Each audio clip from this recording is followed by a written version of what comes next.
There we go. The meeting is being recorded. So we are officially getting started with our subcommittee meeting.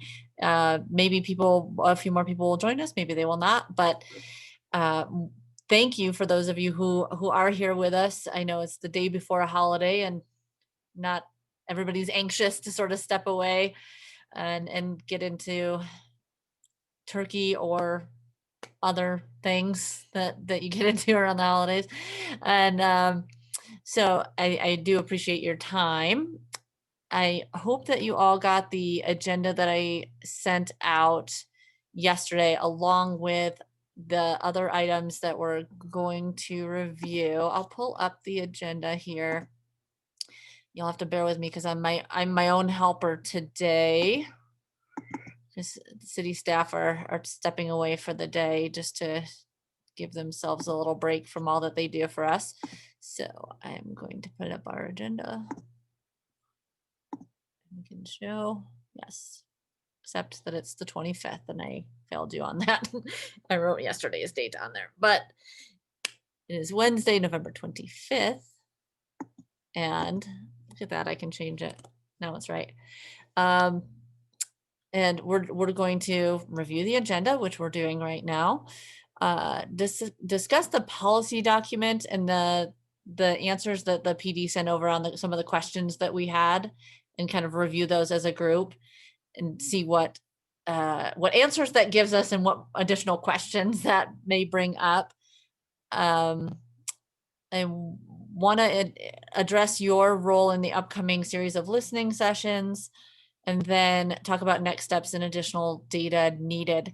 In that additional data conversation, I'd also like to see if we want to tap into any of the resources we've been discussing about the different people that could come in and speak to us or shed some additional light on what we've been talking about, to see if we want to exercise any of those resources yet, so just so I can make sure to get them lined up and then set our next agenda. So that's what we will cover today. There we go. Did anybody have the opportunity to go through the things that I sent out? I know I just sent them yesterday, so it's fully acceptable if you did not. Nicole, you're shaking your head yes. Were there things that you saw in either of the answers that were provided from the police department or that policy document that you felt like were a good place to start in conversation today? I mean, I kind of already knew the process for referring juveniles to the DA's office for screening and for juvenile court involvement. That wasn't really anything new for me. I really wish we had some good data on demographics of who is being referred to peer court, who's being referred to the juvenile court. I wish we had some more data on that, and that was the only thing that I found lacking. Are kids of color being targeted? Of course, the answer was going to be no. Right. But what does the data actually say? Because I could say, oh, I never represent dads, but really the data shows that I actually represent dads a lot in my cases. So I'd really like to see some data. Mm-hmm. Do you think that data exists based on what you know? It should. I mean, it should exist. Yeah. I mean, a lot of that intro data, that demographic type of data is kept, at least by the juvenile court. But the SROs, I believe, have been keeping that data also. Salt Lake City PD, there is some preliminary data they had in the citations and schools report. The only thing was that some of the races, ethnicities weren't completely differentiated. Right. I know it's something that the Human Rights Commission asked Chief Brown to start keeping track of, so that we can determine if there are any disparities. So there should be, maybe not like immediate, but they should at least have started to keep track of that data. Yeah, we talked. I was just going to say, the legislature 2 years ago passed a school threat assessment bill that we were heavily involved with trying to kill. But we didn't. We were able to kill the most egregious parts of it, but the part that did survive and may be helpful here are is some data collection and reporting language in that legislation. So I believe that the state school board has developed a rule and is in the process of developing policies around what that data is and what the collection will look like. So I can, if the subcommittee would find it helpful, I can try to dig some of that up and provide it. Yeah, I think any additional data that we can get our hands on would be really, really useful. Okay. And I was going to also follow up that I know that in our last meeting, we did ask that question, Nicole, that to see if that additional data collection had actually started yet. Okay. And that's in our kind of next packet of responses we expect from the PD. They haven't put those together yet. We have that first set of responses and not the second, but that one was asked. I know most of the stuff that's coming out of school safety is running through the school board and local LEAs, and perhaps not quite so much through PDs, but we can try to run both sides of that and see what we can come up with. Yeah, and I think the more we get into this data, the more I'm realizing how interconnected those two systems are. Go ahead, Kamal. Yeah, so I think an important piece of data also, the past week I've been studying the data of our school and how many students are referred to our administrators and to our resource officers. Schools have that data through a program that most schools have called Educator's Handbook. If they don't have Educator's Handbook, they have something similar. And it breaks everything down by demographic, by teachers referring in. What I saw within our particular school, I mean, it's some very strong trends before it ever gets to the SRO. And I think both of those data points are important because it tells us like what's happened, what's that school's culture, and then how is the SRO following up within that culture of that school. So I think it's important to have that piece of data as well, and it's available. I mean, every school has it. They can go back 4 or 5 years. So if is that something we can request from individual schools that have been assigned an SRO? Absolutely. Okay. And it's easy. I mean, it takes 5 minutes to print out, if that. And you said that includes information about all incidences within that fell into the administration, and then you can kind of look and see which ones went to the SRO. Can you also see what went beyond the SRO? Like if the SRO referred them to the juvenile justice court? Within that program, no, but there is another one. I don't know what Salt Lake City uses. I know Granite uses Discovery, and within that system, Discovery, yes, you can see that. I'm sure they have a similar system. I just don't know the name of it. But yes, I mean, you kind of have to for documentation purposes. Okay. Well, I think that's we can add that to our list of data asks. Perhaps there is. I mean, as we talked about last time, there are these, people who are the points of contact at the school district and the point of contact at the police department, who I'm assuming theoretically are collecting and analyzing that data. So I think that's our first place to ask is, do they have that in hand and can they give it to us? And if they don't, then I suppose we could reach out to the individual schools if it's that easy for them to dig it up. Samantha, you just appeared back on camera. Did you have a comment, or you just wanted to make yourself visible, which we appreciate? Just wanted to make myself visible. I am here. I am present, but I support Nicole in needing to look at the data. I think that's really important. Agreed. Another thought as far as sources go, and it's been a while since I've been actively engaged with them, so I'm not sure where they are now. But a couple years ago, the Utah Board of Juvenile Justice was doing a lot of work around SROs and trying to gather some of this data, and I would be surprised if they weren't still trying to do some of that. Which organization was that again? I'm sorry, Andrew. Utah Board of Juvenile Justice. Oh, board. UBJJ. Yeah, Okay. it's a subgroup of the Commission on Criminal and Juvenile Justice. Okay. So. I think go ahead, Moises. Yes. Yeah, so I'm evaluating the peer court here in Salt Lake City, so they have data on that, on the race, ethnicity, of the referrals as well. Who does? Sorry. What's that? Who has that? The Salt Lake Peer Court. Oh, Pure Court. That was the word I Yeah. meant. Yeah. Go ahead. So Salt Lake Pure Court has that data. Yeah, and yeah, I'm sure if we spoke to somebody at the juvenile courts, they could provide that information as well. Okay. I don't know if we have to do anything special when it comes to getting school data.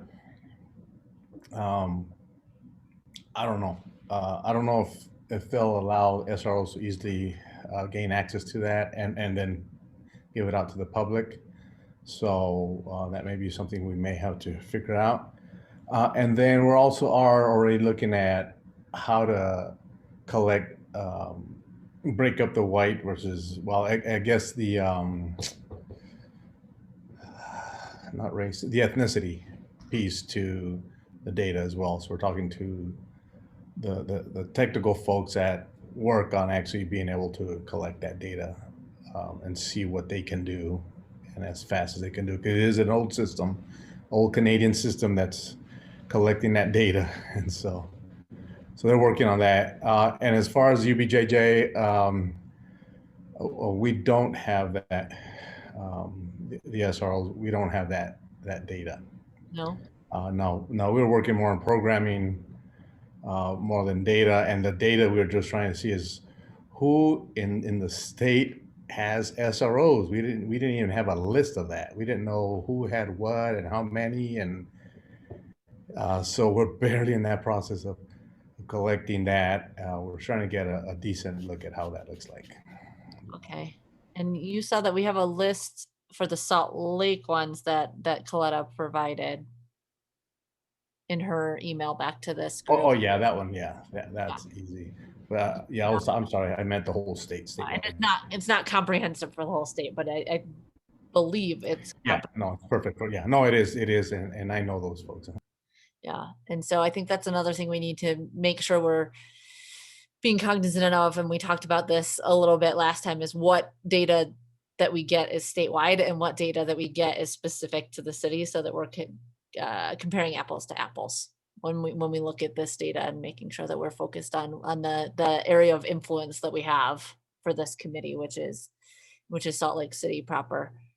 Anybody else have thoughts when they were reviewing that data? I mean, as a layperson, when I looked at the policy, I was surprised that that's the only policy that we have to influence, if that's the case. It was very broadly written, in my opinion. Anybody else notice that when we looked at the policy that was sent out? You mean the temporary custody one? Yeah. Oh, okay.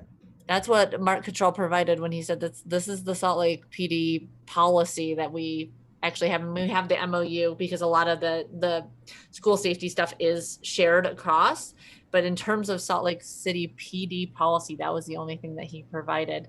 So I think to me, it makes me think about what our actual recommendations and end result can actually look like if it's amendments to that policy, maybe adding policies that don't yet exist, but adjusting the existing policies. I mean, there's very little specific to schools and interactions with schools in there that I saw. I'm not a lawyer, so maybe an attorney would see it differently than myself, but it looked pretty broad. It seemed like they almost said SROs, that's what's in charge of that kind of thing. I did have one concern, and I actually had seen it. I think it was in the MOU. I may have seen it somewhere else, and I couldn't remember where it was, but it was on this one. It's on page 9, letter E, but basically saying that when SLPD comes into school-sponsored event, that they only need reasonable suspicion. And that was for me shocking, because almost always probable cause when it comes to school issues. You mean And so I don't know where that policy changed. document? What's Here, that? in the policy document, this one, Yeah, I guess. I think it's on that Yeah, uh-huh. E here. E. E? Yeah, and the reason is because there's laws, and then the schools can make them even harder. And my understanding was that Salt Lake School District made it a little bit harder. They wanted to have a probable cause, and so that to keep most of the stuff under school hands, and so the school has to deal with a lot of this stuff and try to keep the kids out of the system. So that was just my only. I was surprised to see that. In other places, you'll see probable cause, but there, I was surprised about that. Suspicion. Yeah, and so I don't know if it's reasonable because it's suspicion all is a PD coming lower- in. It's a lower a- bar. It's a lower burden of proof than probable cause. Reasonable suspicion is like 20%, 15% chance. Probable cause is more like 35%. So it is a lower bar for sure. And I know Salt Lake School District really fought for having PD having to have probable cause, but this is for Salt Lake PD to come in. It's not SROs. So and that's where the difference is, and that's when it's hard when. That's why I don't like to see PD coming into school sometimes, and because I don't know what type of officer is going to come in. If they understand the school culture, they're good at interpersonal skills, or if it's Well, and that's what I guess I don't understand about this, and maybe you all do better than I do, but how does this interact with the MOU? Which one governs? Because they're all police officers. Yeah. Moises, I was wondering if you could talk a little bit more about the distinction you made between SROs and SLCPD officers, because my understanding is that SROs are SLCPD officers. They are. Yeah, but they're a specialty unit, Right. and that's why they're detectives, because they're a specialty unit, and so they're supposed to be there at the schools, and that MOU is for them. It's for the SROs.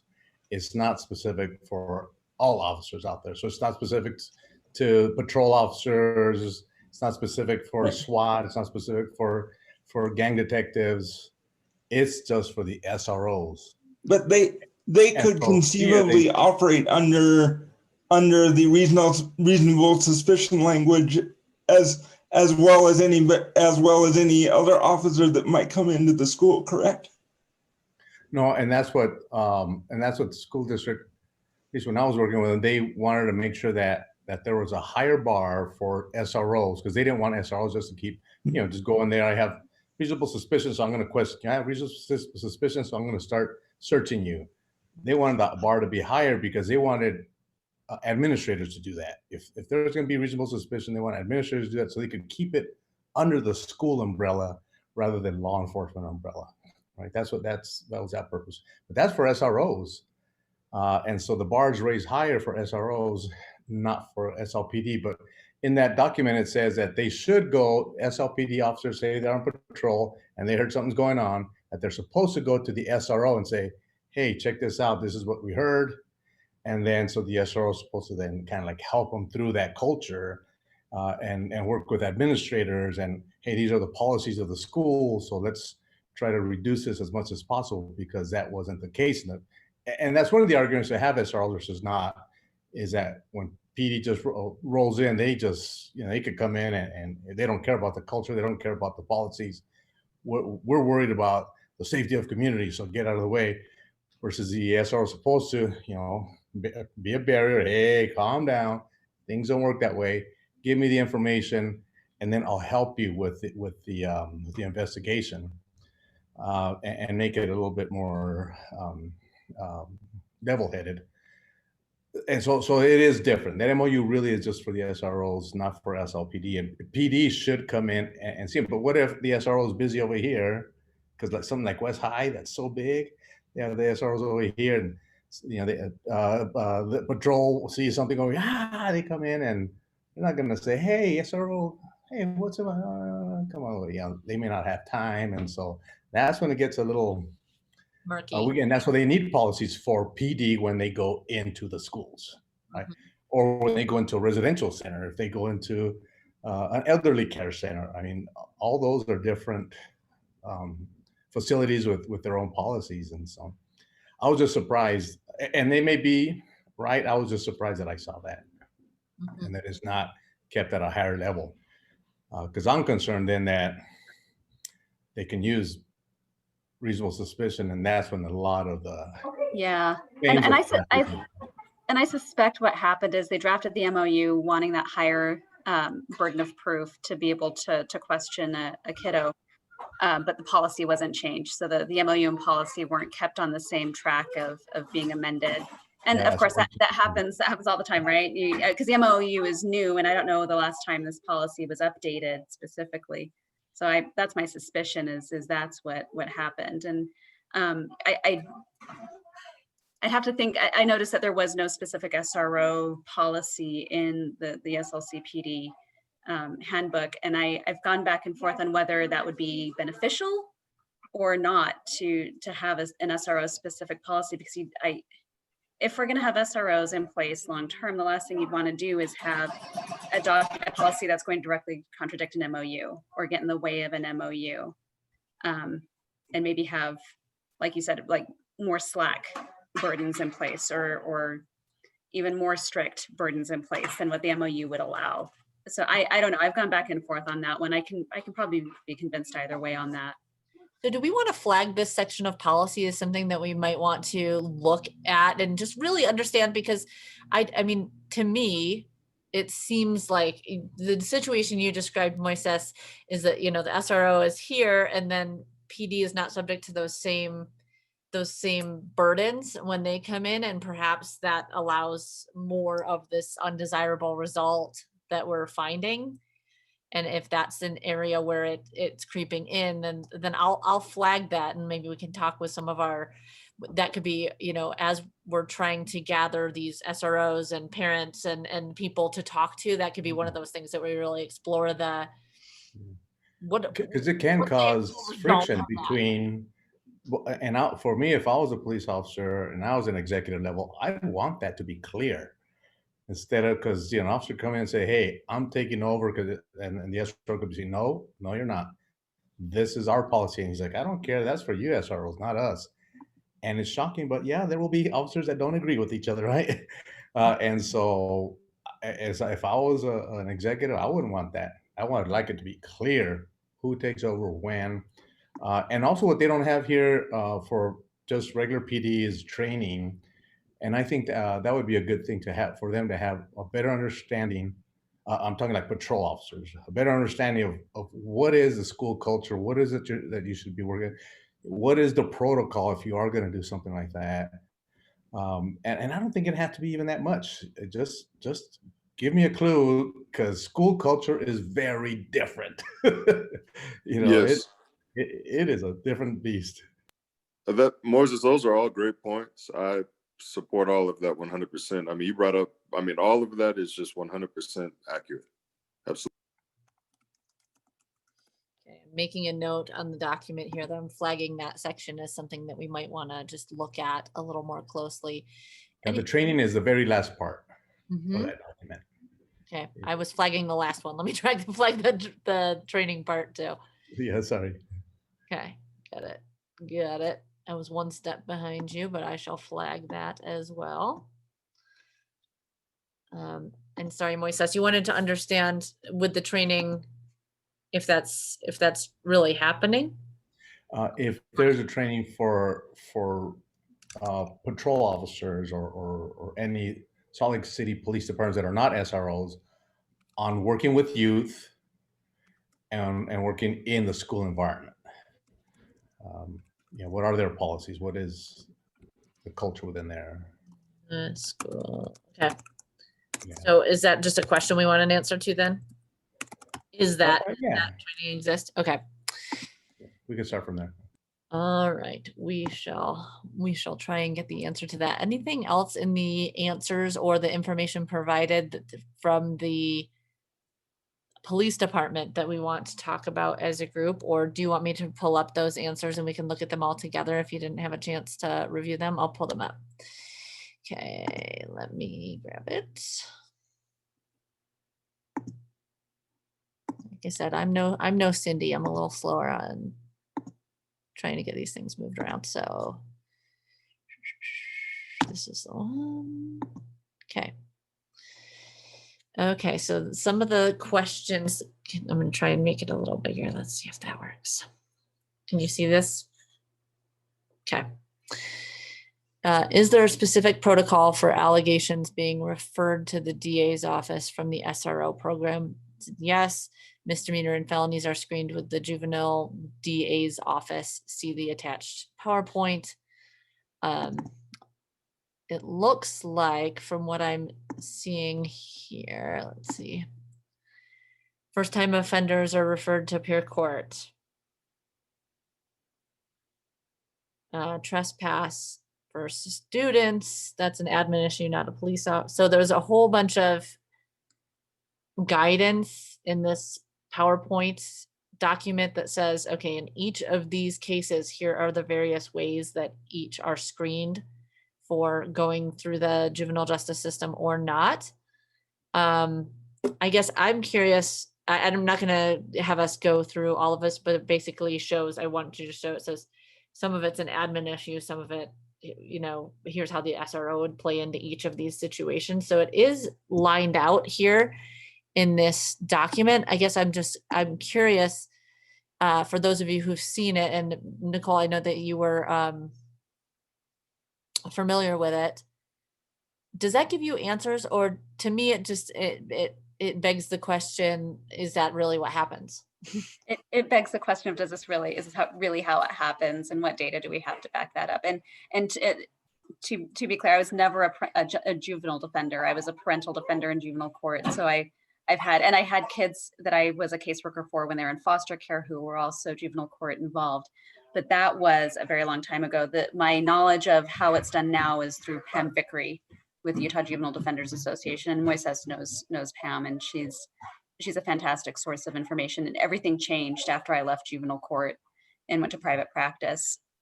So all of my current knowledge of how the juvenile court delinquency system works is through Pam.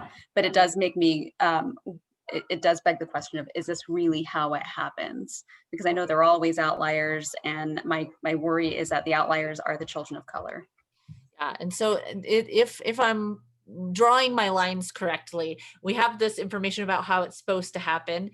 And if we can seek this additional data that we've been talking about the actual, the stuff that, Kamal, that was you that was saying that you were actually looking at the data from your school. So if we could put those next to each other, theoretically, we could see if there's a gap in the theoretical and the actual. Okay, so that's where we're headed with that. Okay. I think that's true in any of the policy or training or anything that we see, is how do we know it's truly being practiced?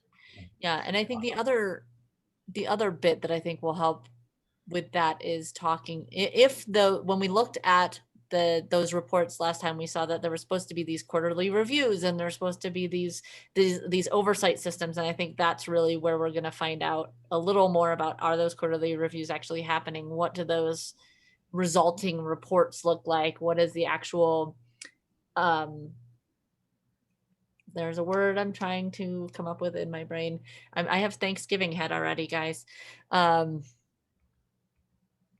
come up with it. Is there opportunity for officers to advocate for the kids before the judge? Prior to HB 239, the SROs could advocate for the students, but now most juveniles will not see a judge. If they plead guilty, they will get an automatic $160 fine, often waived for low income.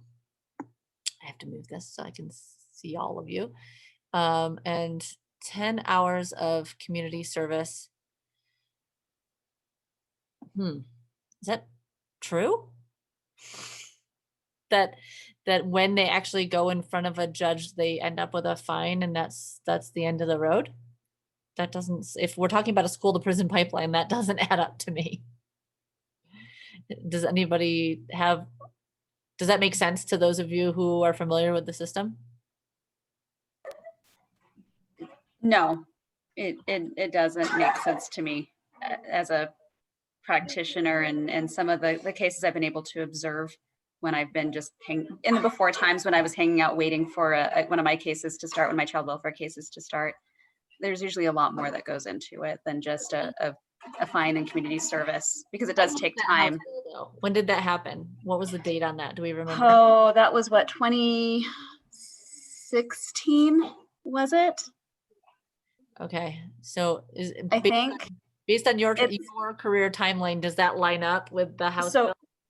yeah, so when I was exclusively in juvenile court as a parental defender, that ended when I was in 2013. I've done private cases in juvenile court since then, and I have friends in the juvenile court. We chit chat. A lot of Pam's attorneys are friends of mine. We went to law school together. And so we chit chat about how cases were going, and I'm friendly with the probation officers, a few of them, and we chit chat about how everything was going. What's the trend looking like? And I was personally interested in how House Bill 239 would affect the caseloads, and of course the judges. We chit chat about it, and it did greatly affect those caseloads in a massive way. I know because the third district court. I'm not going to speak for other districts, but I know the third district court is the juvenile judges don't have enough to do. And they've been helping out with first appearance calendars and district court protective orders and stalking injunctions. Okay. So they've taken over a lot of that caseload for the district court judges because their caseloads are so low, there's not enough for them to do. Wow. Yeah, no, it shows that a majority of their caseload was juvenile justice related, not child welfare related. Whether that's good or bad, I'm not going to comment, but the cases that I was able to observe, there was still a lot going on with those kids. They tended to be the more severe kids that had a lot going on in their lives, either with mental health issues, along co-occurring diagnoses with substance use, parents who just either weren't present or were involved in the child welfare side of things who weren't present. There was usually a lot more going on with that. And it may be that most of those kiddos are just getting an automatic 160 fine and 10 hours of community service and piecing out. But again, that we need the data to see if that's really what's going on, because from what I saw of those kids who were in court at the same time I was, that's not what was going on. It wasn't just a fine and community service. There was a lot more happening. There were therapists involved in assessments and discussions of secure care. But again, that was a small tidbit that I observed. Sharon, who answered that question? Who answered that? Oh, this is from the police department. They were sent. I'm not sure who within the police department. Coletta sent Okay. the contact. Yeah, person. that just They makes got sense. together and answered them, and they provided those answers back. So I can't tell you which individual did. I just know that it was Yeah. the PD sent these answers. That makes no sense at all. There's a process, and yes, once the bill kicked in, it tried to, keep things more standardized. And I mean, we have people from juvenile courts come and present at some of our trainings to show specifically what is that process, and how most of them go to non-judicials, and what does that mean, and everything. That just makes, I don't understand that. That's an odd answer. That's why I want to know who answered that, because Yeah, there's no way you can answer that in such a, anyway, okay, sorry. no, I agree with you, Moises, and my suspicion, and so my husband, I'm sitting at my dining room table here, and my husband's in the kitchen, and he just talked to Pam Vickery a couple days ago, and really it's the kids with resources get that $160 fine, 10 hours community service, and they're out the door. The kids without resources are a lot more involved in that, and I think that makes a lot of sense. And I would trust Pam's version of events. She's in there every day. She sees it. She's in the trenches, at least in the third district. And again, and third district is what's applicable to us in Salt Lake City. Exactly. But I would trust her assessment on that. And that I think makes more sense, that it's the kids with resources who do the 10 hours community service, $106 fine. And then all the other kids without resources have a lot more involvement. Nicole, It what kind of depend on the offense.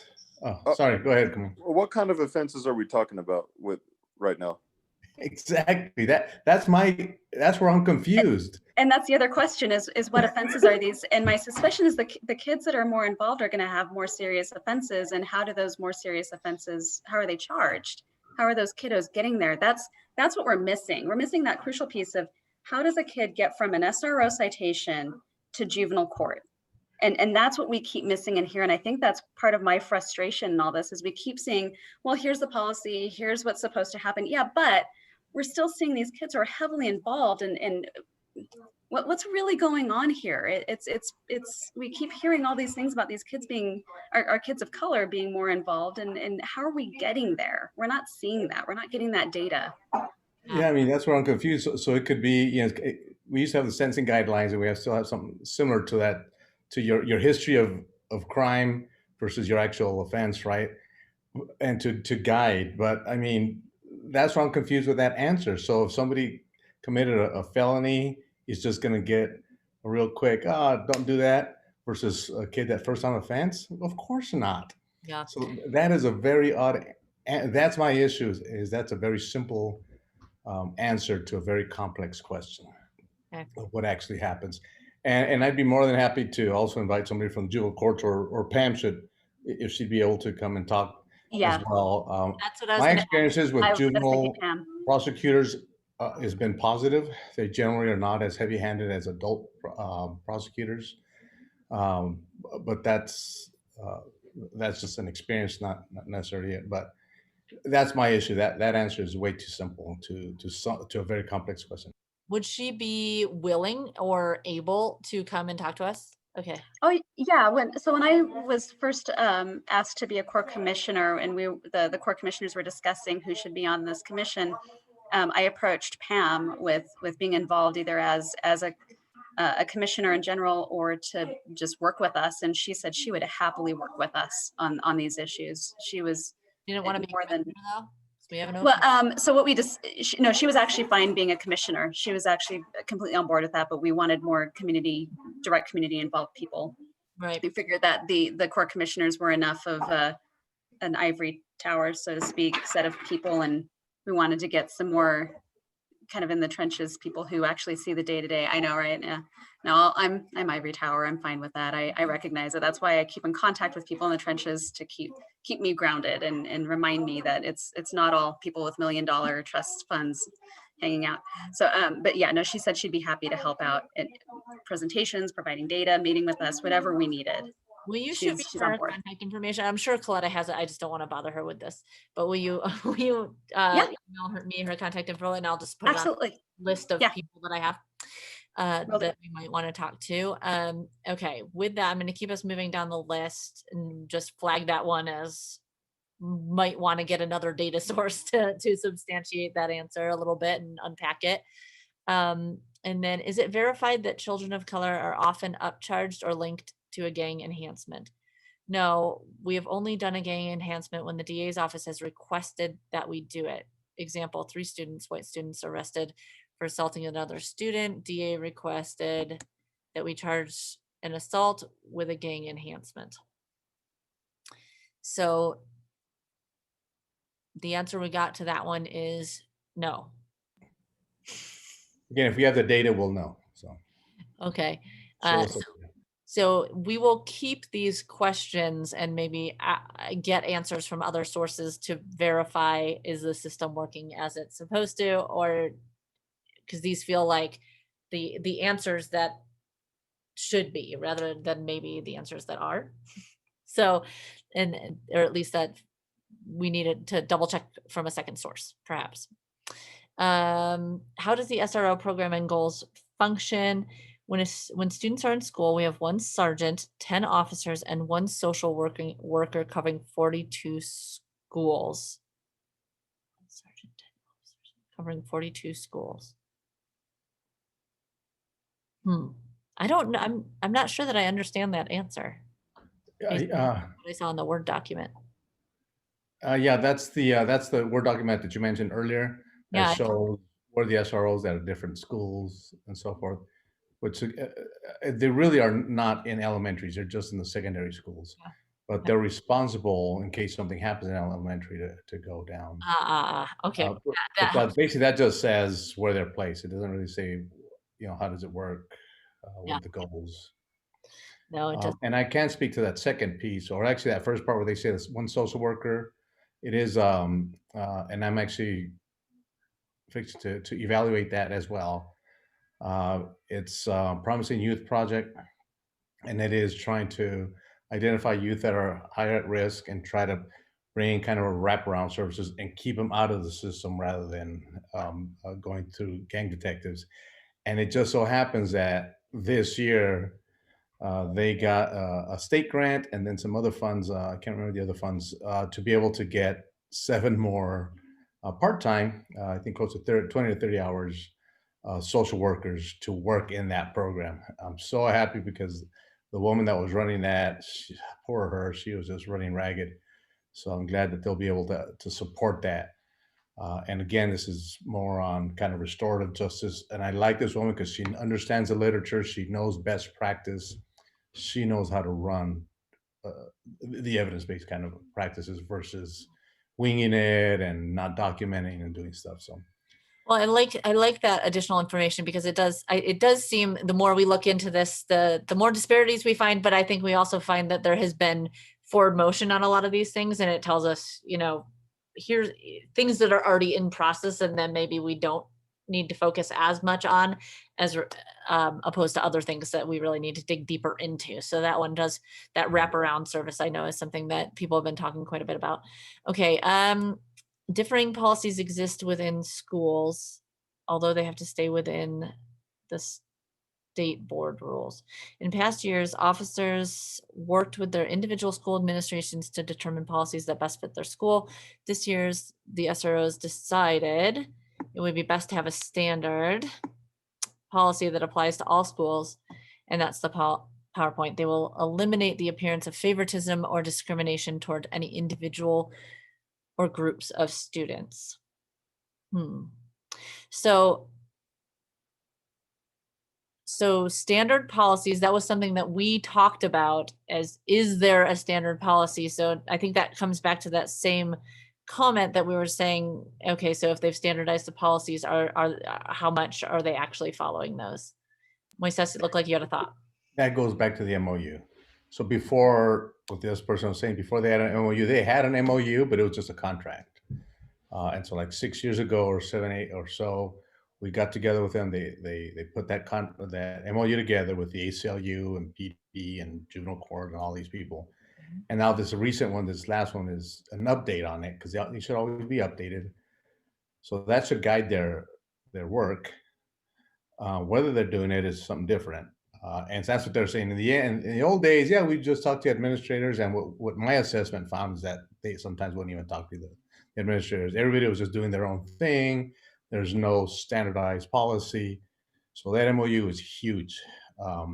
But like everything, there could be a policy. It doesn't mean that the practice is actual there. So Yeah. what I'm hearing is that the SROs are really concerned about being seen as, kind of a racist unit out there. So they're really trying to stay standardized, almost to a point where it's maybe a little bit too mechanical. But they're like, hey, we want to treat everything simple. And so that, hey, this is the MOU, this is what it's telling us. And that may also create some animosity with the administrators, right? When you're trying to work with administration and, hey, we need your help. Well, MOU, sorry. So it's a positive thing, I think, but it's, of course, takes a while to actually implement and then for the culture to actually accept. Okay. So you think the standardization is a positive thing in the long run? I do, because what I saw throughout the state when I was doing that assessment is people were winging it, and then a lot of people were using the cops as hammers, and some cops are just sitting in the office. Yes, this is the time I could work on reports, and others were out there, hustling with the kids, volunteering in the soccer games and all that, just the way it's supposed to be. And then others were, out there and harassing kids. And so we had just this whole mess. And now it's a standardized with those MOUs. It's not throughout the state, but those MOUs.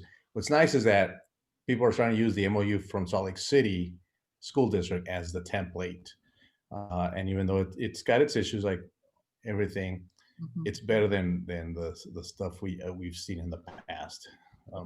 So I think it is a better, so that people could start understanding. And then as you need to fix it, then you start fixing it. But everybody starts moving up at the same time. Well, with 10 minutes remaining, there's a couple things we need to cover. One is the upcoming listening session process. A couple things have been adjusted on that timeline. Originally, we were going to try and get things rolling to do the actual listening sessions in December. When we looked at that a little closer, we realized it was too quick, and we wanted to make sure we gave the community at large as much of an opportunity as possible to be a part of those listening sessions. So there is going to be a process that starts in December, but most of the actual listening sessions will happen in January. More importantly, when we come back to you with that actual the dates and things like that, and the dates that each community will be meeting and different public listening sessions, we're going to ask each one of you to kind of post that information to the various groups that you're a part of and things like that. So we're going to be potentially contacting each of you sort of one-off based on which group you represent. For example, we know Commissioner Salazar Hall is a media spokesperson for the group, so she may be called upon to do specific things, as well as each one of you. I've already reached out to Dati and some others who are helping connect us with SROs and with the communities that they're in contact with. So just know that we might be pinging you a bit more individually for things like that. So we look forward to getting some of that public feedback to add into the mix of all the different things that we're considering. So that's the long and short of it, is just that's coming. and thank you in advance for all that you're going to do to help us to get that word out about that. And lastly, I want to talk about our schedule. So earlier today, we met with the Core Commission and the facilitators to talk a bit about schedule and where full commission meetings would be appropriate and where subcommittee would be appropriate. And we landed on subcommittee meetings for the next 4 meetings, including today, I believe. So we are going to be meeting as this group pretty consistently during the months of December and January to really try and get a chunk of work done. We felt like going to the full commission is wonderful when we have things to report, but we want to give this subcommittee a chance to actually come together and produce some things to show to the full commission and to discuss with the full commission. So there is a new schedule, and probably you saw on your calendars a flurry of different meetings being canceled and replaced and things like that today. So that's what that was all about, is just getting the right meetings on the right date so that we can get a chunk of work done. So knowing that we have a number of subcommittees in a row coming up, I want to ask this group, so knowing we've looked at the main sources of data, we know what policies are out there, we've said that we want to find additional sources of data and really dig into where the policies are and the actual results are. So with that being one of our next steps, are there people we want to invite? Is it Pam we want to talk to next? And to say, okay, let's see what the actual results are on the juvenile justice side. And then the other ones that I've heard us talk about are also kind of the accountability. That was the word I was I couldn't come up with earlier. I got it. To look at that accountability piece and see from the school district and from the police department, sort of those oversight folks who are meant to be holding those quarterly assessments and meant to be doing that. Those seem to me like the most logical places to look for the accountability and the results bits. So if it sounds like Pam might be the most accessible person, and since we've had recent contact with her, maybe she is our person to come kind of inform us a bit on that next meeting, and I can do some digging, or Moises, maybe you already know the names and contact information of the PD and the school district people who are the oversight of this program. And maybe we talk to Pam first and then those folks on our next subsequent too. I just want to kind of line up. So I also know that this topic is on the minds of the school board right now. They are, in addition to everything else they're dealing with, they are this is something that is on their plates that they have been looking at. Okay. So just to keep that out there, Melissa Ford is the current president. She may be someone to talk to as well, or any of the other school board members who might want to participate, but we may want to wait until the new year to have anyone from the school board come on, because they are experiencing a bit of a changing of the guard and possibly a changing of leadership. And then there's another format that, I mean, because this group is a less formal group than the full commission, we've talked about the fact that we can discuss things over email and we can do things between meetings. So I'm wondering if there might be some efficiency in conducting some interviews outside of this group, or having one or two people just say, hey, we're going to go talk to X and Y over at the police department, and then we're going to come back and report the results of those conversations, rather than tackling one person in each meeting. Does that Perfect. sound like That sounds, something yeah, you that sounds like a great idea. I think that'd be way more efficient. I think it'd help move everything along a lot faster.